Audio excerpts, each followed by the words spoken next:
अच्छा, तो फिर आप मुझे 2 मिनट टाइम दीजिए, यहाँ अजान होने वाली है, 2 मिनट। বছর কয়েক আগে আজান নিয়ে মন্তব্য করে বিতর্কের মুখে পড়েছিলেন বলিউডের গায়ক সোনু নিগম। এবার তিনি আজান শোনা মাত্রই মঞ্চে গান থামিয়ে দিলেন, যার ভিডিও ভাইরাল হতেই প্রশংসায় ভাসছেন এই গায়ক। ভারতীয় গণমাধ্যম এনডিটিভির খবর, সম্প্রতি ভারতের শ্রীনগর নামের একটি এলাকায় পারফর্ম করতে যান সোনু নিগম।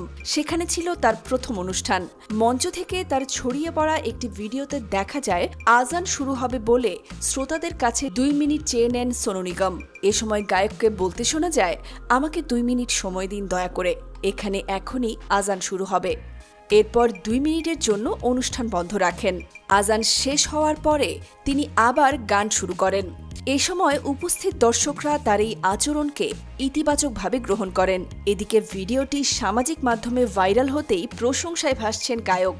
সোনু এর আগে একই বিষয় নিয়ে বিতর্কে জড়িয়েছিলেন। 2017 সালের মুম্বাইয়ে তার বাসার কাছের একটি মসজিদে ভোরবেলায় আজান চলার কারণে তিনি সামাজিক মাধ্যমে আপত্তি জানিয়েছিলেন। তখন বিতর্ক ও বয়কটের ডাকও উঠেছিল গায়কের বিরুদ্ধে। তবে এইবার তার এই সিদ্ধান্ত হল প্রশংসার কারণ।